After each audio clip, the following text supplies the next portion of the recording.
I think our pod listeners are really going to appreciate what we're talking about because it's a little something that I like to call weaponized honesty. We do it to ourselves, we do it to other people. And I'm going to be honest here. I think women tend to do it more than men. I really Oh, do. yeah. No Yeah, question. for sure. So, ladies, I'm calling us out. It's funny because I am positive there are listeners just hearing the two words weaponized honesty. I'm sure there are more than a few listeners who are thinking, oh, yes, because we all know someone whose entire personality is basically, I'm just being honest, right? All of you had someone pop in your mind when I just said that. I know you did. And somehow the person who says, I'm just being honest, it's almost never followed by, your ass looks amazing today, or you're doing a fantastic job. I just Not wanted to tell you usually. that. No, it's always some shit that nobody asked them. I agree. And I think just for anybody who's maybe still wondering what we mean by weaponized honesty, it's just using that veil of, oh, I'm just being honest to legitimize something that is cruel or humiliating or unsolicited criticism or some kind of social dominance. Yes. That's Yes. what we're talking about. It is. I remember, Amanda, there was a client we used to do business with. And do you remember this client would always say, oh, it's so important to be ugly honest or brutally honest. And remember, some of the people we worked with, they were like, oh, that's brilliant. Yeah, let's always try to be ugly honest and brutally honest. But what I just want to get our listeners to think about, why is brutality part of the value proposition? Couldn't you just be Right. freaking helpful? And just so everyone knows, I am probably one of the most direct people you'll ever meet in your life. Amanda, can you verify that? Facts. So, what I just want to say to you pod listeners today, directness is not the issue. Direct and cruel are two different things. Most NDAs keep people quiet. Ours does the opposite. Around here, NDA means no dicks allowed. Not men, the behaviors that keep women small. This is the podcast for women who are done shrinking and ready to rise. I'm Amanda Kaczurka. And I'm Elizabeth Sapola. Welcome to NDA.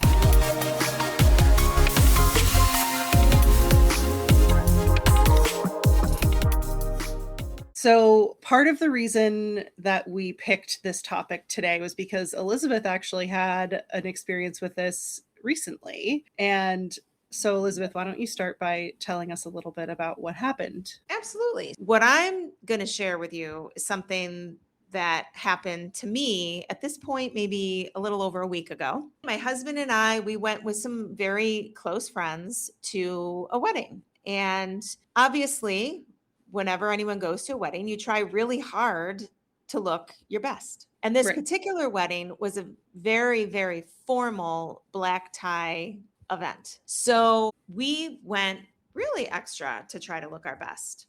So I don't know, ladies, when you try to go extra, we're all different what that looks like. But for me, I like to do my hair a little nicer. I like to wear a little jewelry with a little more zing, or an outfit, of course, that is more formal than I would normally wear, even just for a night out, and certainly nicer makeup. So I decided to have fun with it. And I was feeling real good. We all get there. And my husband and I greet two good friends of ours, a husband and a wife. And we all walk up and I say, oh my gosh, you guys look so great. And the wife, again, a very longtime dear friend, says to me, oh my God, your makeup looks awful. And I thought she was kidding at first. I'm like, haha. And she said, no, I'm serious. Your makeup looks terrible. Your makeup looks awful. So I said, okay. I wasn't quite sure what to do with that. I did want to swear. However, Jesus and Mary's statues were looking literally right at me. So I thought, what would Jesus do? So I just tried to blow it off. I mean, Jesus wouldn't have said something like that to begin with, but okay, that's not stopping her.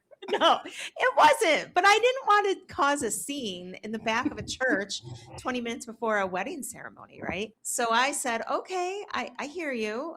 I don't know what you want me to do with that information. And she said, well, I'm just telling you, it doesn't look like you. I don't like your makeup at all. So I said, listen, I'm going to walk away and go sit down. So then she triples down and she goes, I mean, Mike, looking at my husband, Mike, you have to admit, doesn't her makeup just look terrible? It doesn't even look like her. Now, my husband is a very non confrontational person. I am the one in our relationship who isn't afraid of conflict. But he did give the wrong answer because he was trying to make peace. And he said, I mean, I don't know. Yeah, I guess it doesn't look like her, like she always looks. And as a wife, ladies, you know that was the wrong answer. I wanted my man to back me up and say, knock it off. But I said, okay.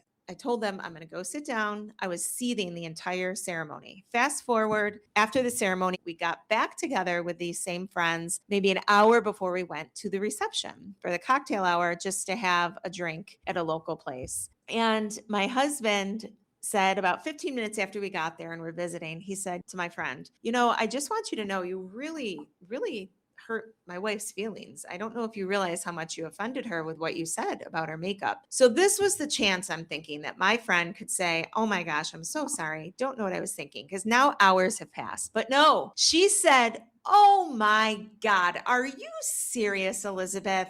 So what? I don't like your makeup. Your makeup does look terrible. So at that point, we've covered this already, but that's your opinion. know. I did not need you to restate it. Thank you so much for your time. So listeners, that's one of the things that inspired us to want to talk about this, because I did exactly what we're going to suggest you do, which is ask the person, what should I do with that? Because you would think that response would force some sort of explanation. But I'm going to be honest, Amanda, that didn't happen with my dear friend. It did not. So the whole truth versus usefulness, sure, it was technically true. She didn't like my makeup, but did it have any business coming out of her mouth? It goes back to what I said several episodes ago, where we were talking about not commenting on something that can't be fixed in 30 seconds. Right. Like, you're at this event, you've got your makeup completely done. That's not something you can fix in 30 seconds. Don't comment on it. Looking at where this behavior comes from, I think, is a good place to go next. It's almost like there's a whole genre, let's say, of female communication where, yeah, sure, the words qualify as English, but the real message is, girl, I need you to come down 3 notches because your existence is activating something in me. I mean, I do know, side note, I do know that this particular friend is in a difficult time of her life. It definitely does not excuse or make okay how she spoke to me. So I don't want our listeners to think it does. I'm just saying that I don't believe she wasn't really mad at my makeup, right? Yeah.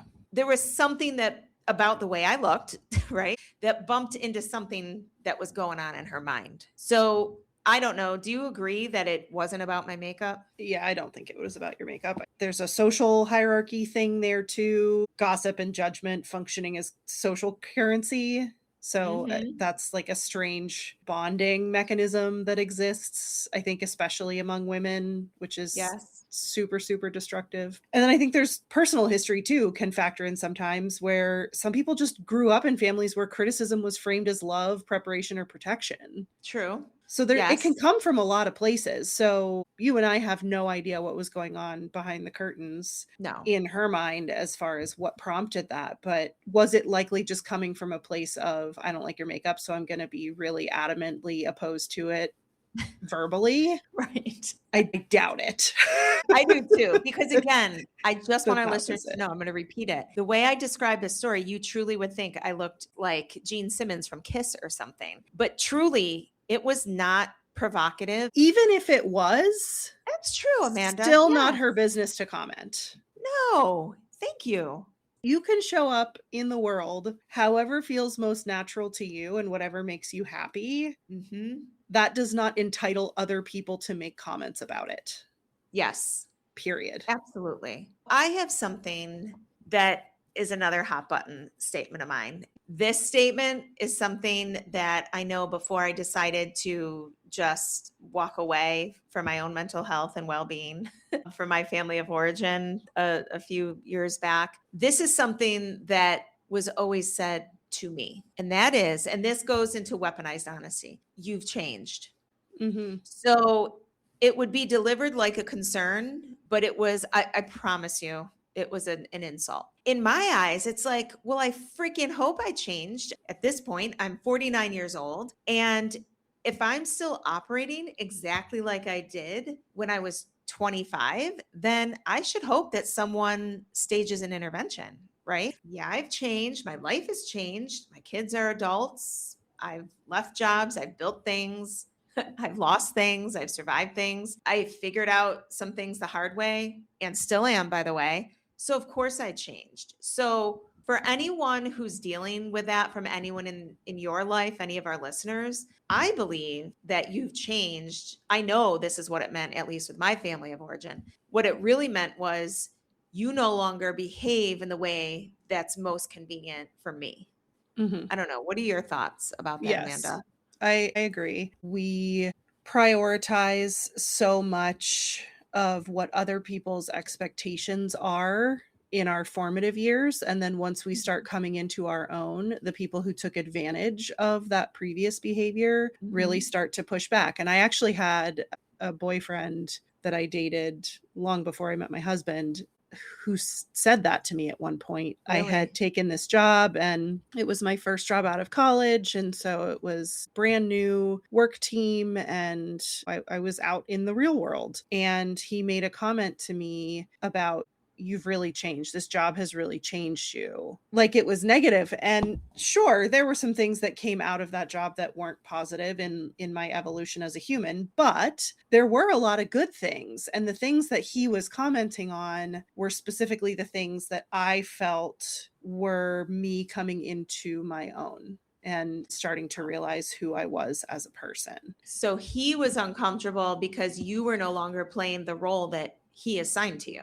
Correct. Yes. Yeah. We broke up not long after. There are, unfortunately, some people out there for one reason or another who genuinely feel like this is helpful. Right. So to understand the impact on the recipient, it creates self-consciousness, second guessing, it damages trust, it damages psychological safety. Women are already, as we've discussed in previous episodes, less likely to take risks in certain areas. And so it makes them even less likely to take risks. It reinforces competition between women. It makes someone feel like every single choice is being evaluated, like they're under a microscope. And can leave you feeling like you're too sensitive instead of evaluating whether that behavior was actually appropriate. 100%. I always talk about this, especially with my coaching clients, behavior from identity. And we've had an episode about that. And it's something especially important that we as women need to work extra hard at doing is separating behavior from identity. So weaponized honesty, that'll sound almost like you're selfish or you're difficult or you're too emotional or you're controlling or you're a bad communicator. Weaponized honesty makes a statement as though that's your identity. But the healthy way would be to address the behavior. When you interrupted me 3 times in that meeting, I had trouble finishing my point.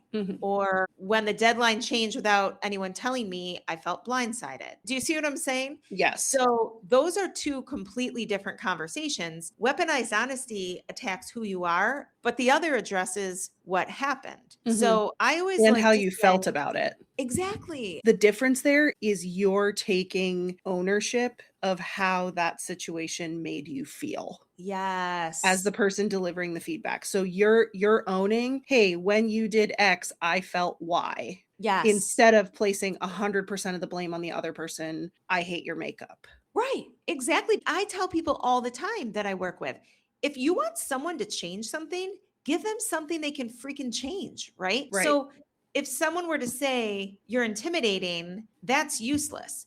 But if you were to say, when you answer before I finish speaking, I stop contributing, now that gives me something to work with. Make sense? Yes. There's also impact on the person who's using honesty as a weapon, where even when legitimate feedback is needed, it erodes your credibility. And this is my favorite, it produces a self-reinforcing identity. Oh, people can't handle me because I tell the truth. Oh, yeah. No. Yes. Yes. Nope. I am immediately suspicious of anyone who proudly wears that banner of people either love me or hate me because I tell it like it is. Yeah. It's like, no, Immediate sir, red flag. red flags are waving everywhere. Did they ever think there's a third possibility that they just might be an asshole? I was just gonna say, I was like, there's no quicker way for someone to confirm for me that they are a Yeah, massive asshole exactly. than when they say, oh, people just can't handle me because I tell the truth. Right. Okay. And guess what? Those people, they love delivering air quotes Of course honesty. they do. Yeah. But guess who's the most delicate and fragile when Oh my receiving it? God. Yeah. No question. Just collectively as women, using weaponized honesty just reinforces the stereotype that women are catty and competitive and don't feel safe around each other. And it encourages conformity rather than growth and embracing authentically who we are. So it holds us all back collectively when Mhm. you do that. And I know it might not, in one small example, the story that you shared, you may think that's not impacting all of it, but it's all small pieces contributing to a greater whole. Right. Also, looking at how to interrupt this behavior. Anytime you're wanting to deliver feedback to someone, first question that you should always ask yourself, did they ask for my opinion? Yes. Did they Yes. ask before you open your mouth to give them feedback or give them your opinion? Did they ask for it? Because if Right. the answer is no, keep it zipped. Yeah. STFU, my friend. Yeah. Second, okay, yes, they did ask for my opinion. Is this information necessary?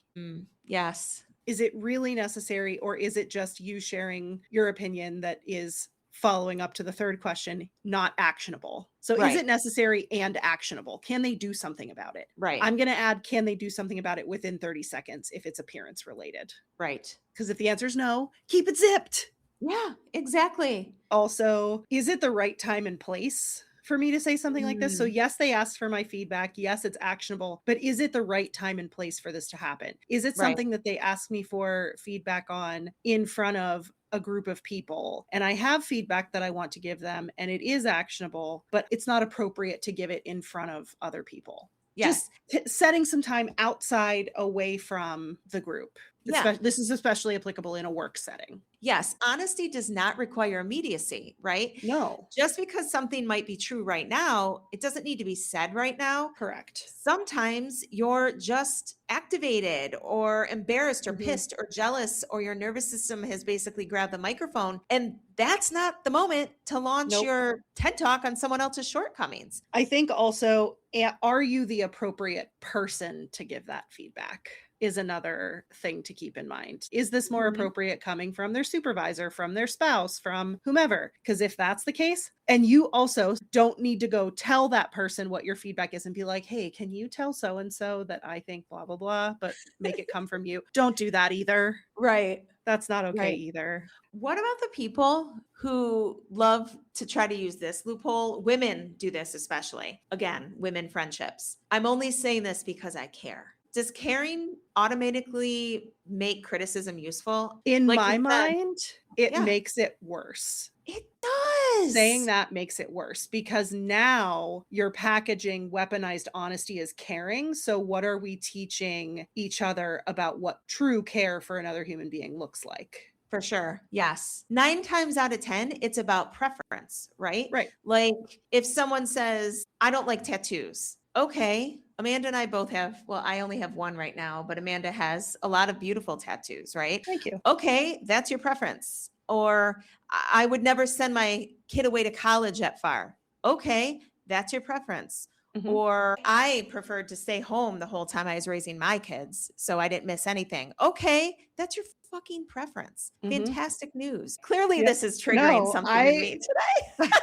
I completely get it. There's that room for external interruption too, like when your husband came to his senses and made a comment later about, hey, that really hurt Elizabeth's feelings. When you hear this happening to other people, were they asking for feedback or were they asking for your opinion? What are you Right. hoping she does with that information? That sounds more like preference than fact. Could you address the actual behavior rather than making it about who they are? Absolutely. So I think this is a good time to switch to our recurring segment, Shrink This, where we share a little bit about the shrinking behaviors that we've observed or exhibited lately. Can Do I you go have a shrinking first? behavior? Yeah, go for I it. do. I already teed it up, but I feel like this podcast is my confession. It's a way to show all of our listeners that we are just doing our best as well, right alongside you. You know what I did, Amanda? What'd you I do? didn't even tell you this. After the comment about my makeup, you know what I Mm-hmm. did? When What? we went back to the hotel room, I